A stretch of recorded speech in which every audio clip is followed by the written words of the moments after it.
Well, good evening. I'm Rick Dancer, and welcome to Get Real with Rick Dancer. It's good to have you on board. If it sounds like I'm a little hoarse, it's because I am. I've been yelling and screaming, have a little bit of a cold, so my voice is a little bit weird right there. But hey, you know what? That's just part of the nature of being on TV and working in the business and stuff. So we got a great show for you tonight. We're going to go live to Yamhill County to talk to one of our favorites. Every time I have Barry Sterrett on the show, I get a lot of Mary, you have a lot of fans out there. A lot of people going, that lady, she's right on. Mary's a former TV news anchor, too. She is now the chair of the Yamhill County Commissioners and has some thoughts on the way the governor's handling this whole situation with COVID and all of that. We're going to talk to her. I saw some stuff on her Facebook page the other day, and I thought, I'm intrigued. Our show is brought to you by Chris Dental Family Dentistry. I'm going to show you a little thing. He's doing a special for those of you who watch this show. You can get a crown done for $9.98, $9.99, something like that. But you have to mention you saw it on here. I'll show you that in a little bit. And also New Leaf Hyperbarics and a wellness center where you can get all your wellness needs taken care of. And right now would be a great place for me to go to get my voice box back. Pure oxygen in a tank, fills you up. It's awesome. And Matt is one of our great sponsors. He and his wife, Cece, love what we do. So let's get into the bill. Lundun has never ceases to amaze me or bore us. He has a really funny newscast tonight, and we're going to play Spin the Wheel of MisFortune for the OHA and how they choose hospital beds for people. Only Bill can get away with that. Who puts up with this? That's what I don't understand. Bring the lion out, bring the lion. Tonight on our show, we're going to have... Hey guys, don't you think it's kind of fun that you get to comment on the news? There's a cost. Oh yeah, there's a cost. People come after you. I think that's why this is so much fun, is because... I'll see you at 5.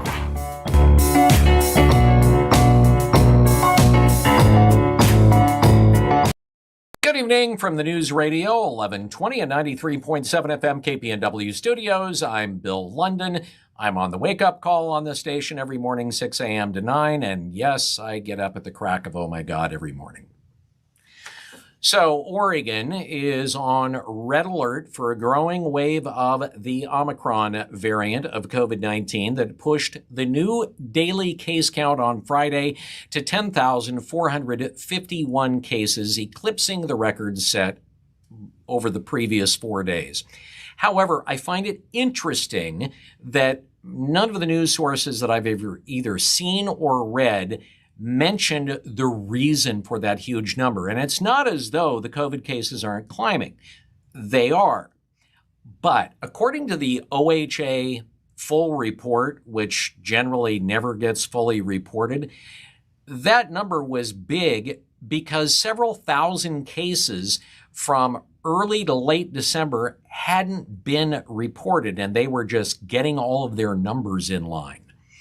Anyway, Dr. Dean Seidlinger, the state epidemiologist, said in a press call on Friday that the current wave of the COVID is forecast to peak on January 27th with 1,650 people hospitalized. That's according to the latest forecast from Oregon Health and Science University. And by that way, that number has been all over the board so far.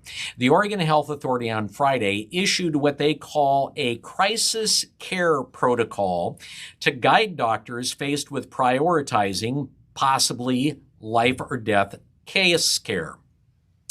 Now, based on model patients who would not survive if discharged, have a top priority. Patients already under care take precedence over newly arriving cases of the same level. But if you have two people arriving at the same time and a choice needs to be made between the two patients in similar medical situations, the decision will be made at random using what they call a triage algorithm that was provided by the OHA. Now, they say this is interim because it's implemented without the normal level of review and public comment. So, what is the triage algorithm? So this is your triage algorithm that was released by the OHA. So you go through all of these different things and you finally get down here to the bottom where you have two patients and they're basically at the same level and you only have one bed. What do? Well, it says you conduct randomization with a valid blinded tool. Now, you may be asking, what's a blinded valid tool? Well, I can't really tell you, but I can tell you that it says patient randomly selected. Oh, congratulations, you get to bed. Patient not randomly selected, you go on the list. Now, you may be asking, well, so drawing a name out of a hat? Drawing straws? Well, this is the state of Oregon. Remember, this is the same Oregon Health Authority that had its leaders dress up as clowns for a press conference. So I'm thinking maybe this is what they're going for. And this would be the Oregon Health Authority Wheel of COVID Care. Yep. So two patients in there. They're both about the equal level. You only got one bed, but you've got two patients. Spin the wheel. And let's see what happens. Now, this is well greased. This is a good wheel. Nothing's too expensive for the state. Oh, no, you don't get a bed, but you get candy. All right. So, and there's a variety of other things on here. As you can see, well, you could get a bed. You could also get a sticker. Now, this is a good one. Rock, paper, scissors. This is where the two people competing for the bed do rock, paper, scissors, best of 3 out of 5. Then you also have fight for a bed. Now, this is sort of the Butch Cassidy and the Sundance Kid approach, where the two patients can choose between knives, guns, or fists. Also, this is one of my favorite. You don't get a bed, but you get a complimentary catheter and, of course, candy and the like. So this could be coming to a hospital near you, courtesy of the Oregon Health Authority. You know I'm going to hell for that, right? So keeping kids in Oregon schools is the North Star. According to Colt Gill, the director of the Oregon Department of Education, he says he does not want to see kids going back to remote learning. And he says that they know it's going to have an impact on schools, but he says schools are a safe place to be for them because they can do masking, they can do social distancing, and it will be in a controlled environment. That said, that's his North Star. Apparently not for Portland schools. 4 schools in the Portland Public School District shut down, went back to distance learning today, as did all schools in the Park Rose School District, and a variety of others decided to do the same. Well, you've got to say this is an interesting way to give a State of the City address. You quit right in the middle of it. That's what Oak Ridge Mayor Kathy Holston did during her State of the City speech, where she also criticized counselors for their performance and a perceived lack of preparation.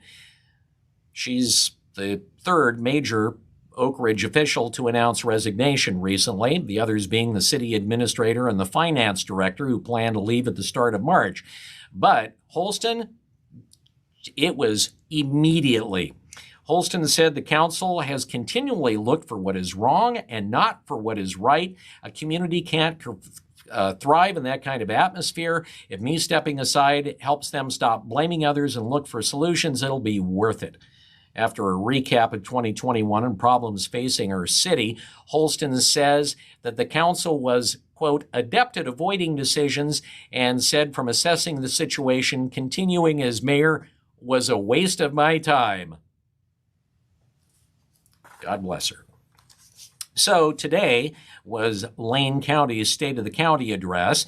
And what was missing from that? Well, one of the county commissioners, West Lane Commissioner Jay Bozovich. He said in a letter this morning, I will not be in attendance for the State of the County today. I want to explain why. On January 3rd, I was notified they wanted the board to attend and sit at the dais in Harris Hall and be required to wear KN95 or 3-ply surgical masks the entire time, and that there would be no public present. Only a select few staff and invited members of the press would be present. Rick, were you invited? I don't think I saw my invitation. No. He goes on to write, I feel this violates the spirit of Oregon public meetings law and will not participate just to be a prop to what will look like a public meeting when our board has refused to return to in-person meetings. Either this should be a public meeting or it should be virtual. Public meetings laws does not have an exemption to state of the blank addresses. He said, I notified the board of my concerns the same day, January 3rd, and have received no response. Speaking of public meetings, the Oregon Capitol will be open to the public when lawmakers convene February 1st for a month-long session, with a caveat. This is Oregon.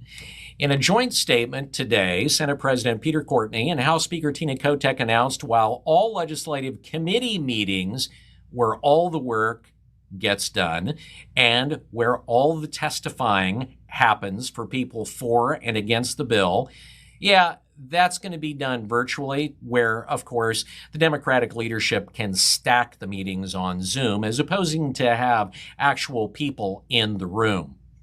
Anyway, Kotek and Courtney issued an earlier statement expressing concern over the Omicron variant and troubling projections, but they said they're still going to have the legislature open. So basically what you can do, you can actually watch them vote on the floor.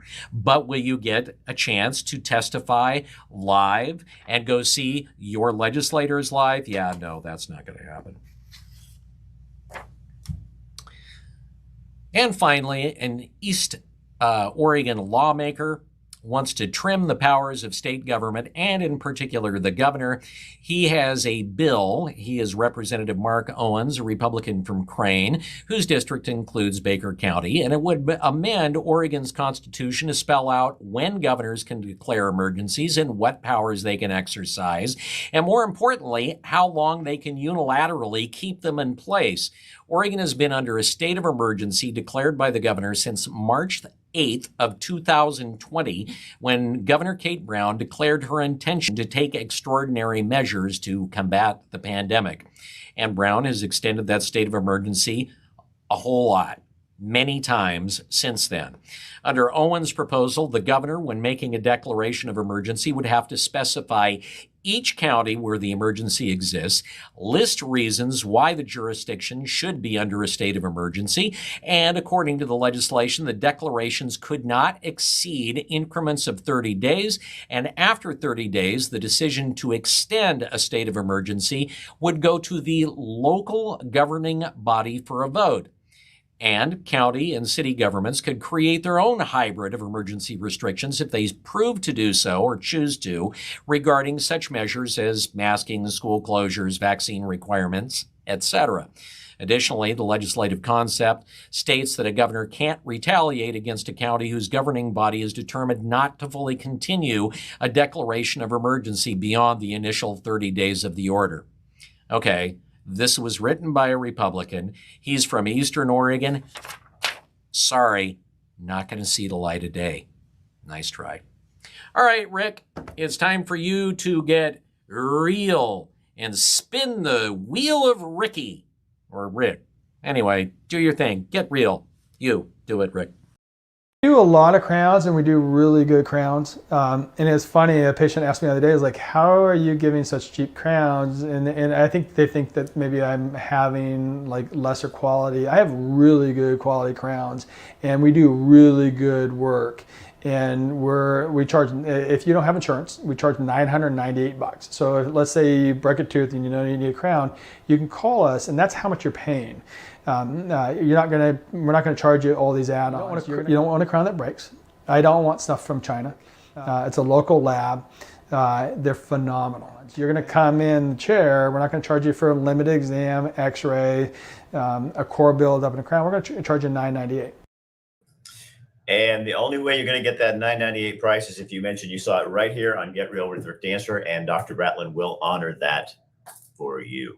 So I got Mary. I'm just going to bring you on. This is Mary Sterrett. She's the county chair of the Yamhill County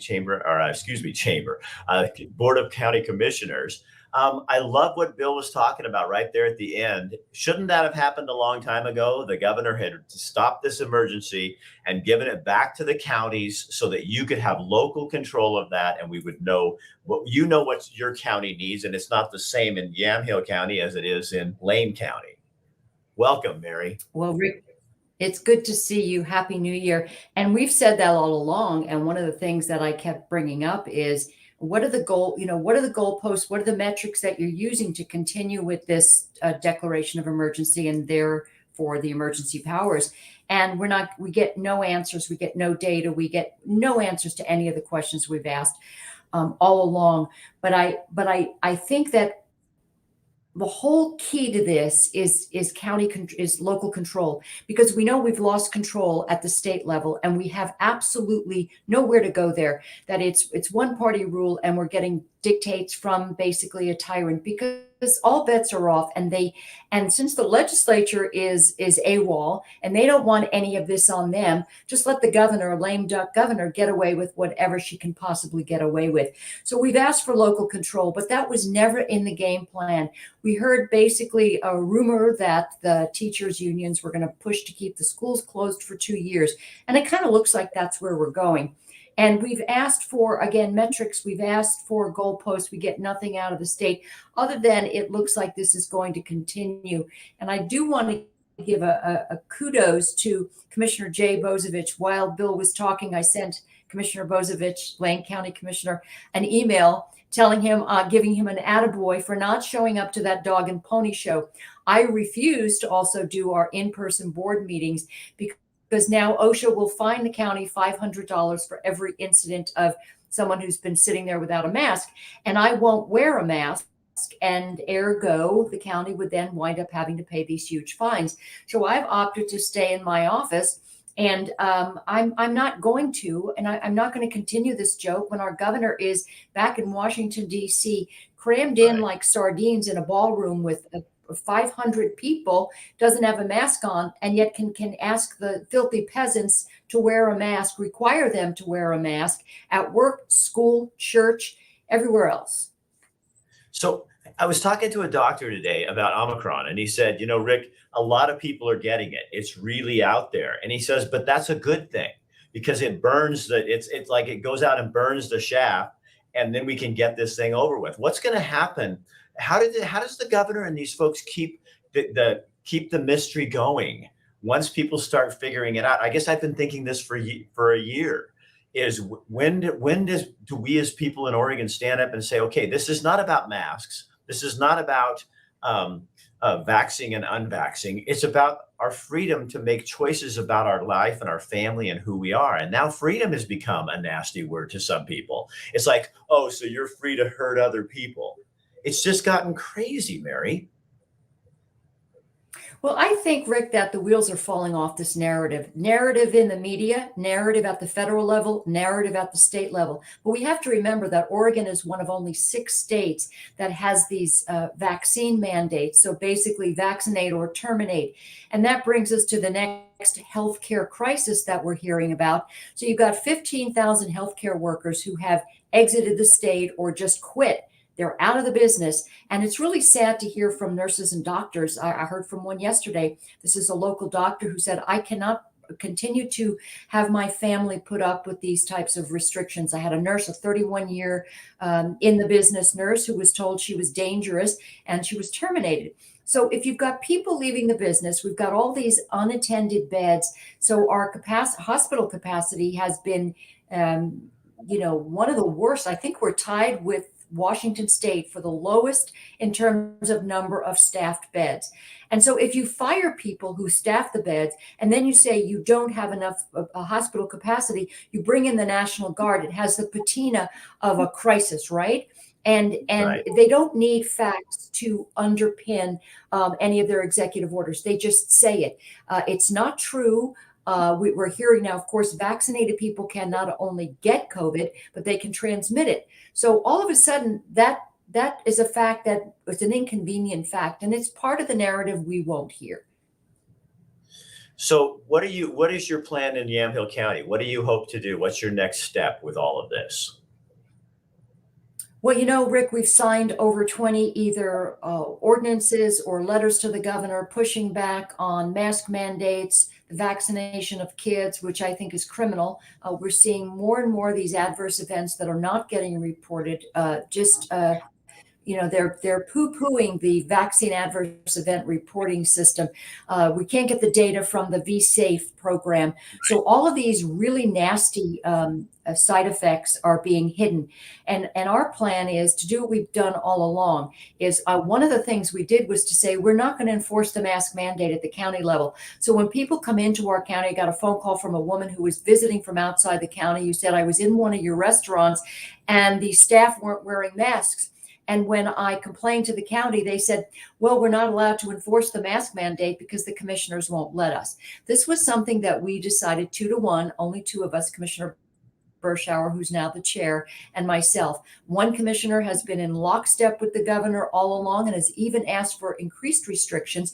And we found a text from him. This is Commissioner Kula, who's running for governor, who said, what are you going to do? This is to the governor's office, to push back on the alt-right anti-vaxxers. So this is what we're dealing with. Fortunately, we have the majority in the county, and we're saying we're not going to enforce the mask mandate, but now OHA comes in and does the enforcement. Go ahead and let them. We should not be, as a county, enforcing any of these edicts. So, Mary, do you think that schools are going to get closed down again? I mean, I hear parents are really concerned. They're really asking a lot of questions, but everything's we're kind of getting used to these narratives. It's like a book. It builds up, and then all of a sudden here comes the thing, and then boom. And I think there's a lot of parents that just will not put up with that again because it's not good for our kids. Well, unfortunately, Rick, our parents have put up with way too much up till now, and our kids are suffering. You've got children masked up, sitting outside on overturned buckets in 40-degree weather and in the rain, while our governor sits at tables with people right there and inside, and that doesn't seem to bother the people who think that these edicts are fine. So the schools are really, everything happens at the behest of the teachers' unions. It really has little to do with facts, figures, and data. It has everything to do with the fact that, unfortunately, while we have great teachers, the teachers' unions are running the show. And they don't want to be back in the classroom. So this will be the excuse of the week, and we'll shut them down again, and here we go. Okay, a little bit off question. You like me are a former journalist. You worked in television news and all that in Portland and all around. And how do you look at the media today and you think, I would have never gotten by with that ever? You know what I mean? When you see what goes on today and the one-sided coverage. Well, we wouldn't want to have gotten away with it because the earmark of a good reporter is that you can't tell what their bias is, or if you've got people from both sides who are mad at you on the way you covered a story, that means you got it straight down the middle. So we used to just report the facts, and we actually used to go out and do research. Now what they do is they get a press release, usually from one particular side of the aisle, and they go with the press release and they go with that narrative, even though it doesn't have any relation to the actual truth of what's going on. We would never do that. So what we're not seeing reporting anymore. What we're seeing is it's the narrative from the that one party media cartel. Somebody's asking if you ever thought about running for governor. She did that, or the Senate. No, thank you for that. No, I did that. And the reason why I ran for governor years ago, it was because we really needed to push the candidate who was the Republican over towards the right a little. And the way to do that was to get someone from I was running as a Constitution Party candidate, to get them to move over. He wasn't pro-life. He wasn't particularly pro-Second Amendment. And we basically did that to out him. I wouldn't run for governor because I think what's going to happen, to be honest, we're going to start to see the sea change happening at the city and county levels. And that's where we're going to actually start to see people push back. And we need to start requiring our city councils, our mayors, and our county commissioners hold their feet to the fire and tell them that you're not putting up with this, what's coming down from the state. Mary, don't you think too people are starting? I think the thing that's been awesome and yet has worked against the manufacturers of this narrative is you push so hard. Now you're going to get parents and people running for school boards, and you're going to get parents running for getting on the planning commission and getting involved with the city. You open their eyes, and now they see what's going on, and they're not happy about it. And I pray to God that people in Oregon, that it starts to change, that they start going, you know what, you have to keep not that anger, but you have to keep that empowerment where you go in and say, no, my kids are worth fighting for. Oregon's worth fighting for. And I'm going to go put my ass on the line and run for county commissioner or whatever it is, because that's where the power is. Everybody says, oh, who's going to be governor? See, that's not a power position. The power is in your positions and these school boards where you really see the changes happen, you know? Very interesting that you brought that up. You know, they're starting to see what's happening at the school board level, which has been ignored for years. And the other side got very active on school boards, and we can tell by looking at the curriculum and what's going on in our government schools in Oregon and nationwide. Well, now people are waking up, and you've awakened the kitchen militia. You've got moms and dads that are sitting there saying, no, we're not doing this anymore, and they are running for school board. But guess what's happening? And we're seeing this in Newburgh in Yamhill County. We got a majority of the conservatives who said, we don't want BLM and we don't want pride flags in the classroom, and we're going to get rid of the superintendent who's allowed this. So they fired him. And now in the short session and beyond, the Oregon legislature is going to consider a bill which would take that power away from the school board so they can't fire the superintendents, as we're starting to see happen. So they're going to basically make it impossible for school boards to fire a superintendent without cause. So again, they're taking the power away from the local electeds. Mary, you just coined a new phrase that I haven't heard before, but I love the kitchen militia. Melissa, some of the people on here are there. Melissa, you got to start the kitchen militia. But it is a good, I think if we're going to change things, I saw a poster the other day, and it had someone with their hand on their mouth, and it says, speak now or before it's too late. And people really do have to speak up. And I'd say on any side of the position, but we got to start talking about this stuff again, or it's never going to change, and we're going to continue. I can't believe we're still 2 years into this, and the governor still has her noose around our neck. It drives me insane. Well, I think we have to remember this is not over, and it has gotten. How many people would acknowledge that this would be going on 2 years, and that they would be asked to flatten the curve for 2 weeks, then shut down the schools, shut down the churches, shut down people's businesses, tell them they have to be vaccinated or lose their jobs. How many people wondered or could even imagine that this could ever happen? So do we think that this is going to stop here? It's not. We have to remember we're one of not all the states are doing this, which is why people are leaving. You know that, Rick. Yep. Yeah, I do. I'm going to go fight from afar, Mary. I just can't do it anymore. Hey, Mary Sterrett, thank you so much. It's always so nice to have you on and just get a different perspective. And I think it's good for people to hear that there's people like you and us and everybody all over the state that are fighting for Oregon. Thank you for taking your time. I appreciate it. Thanks so much, Rick. See you later. I appreciate you.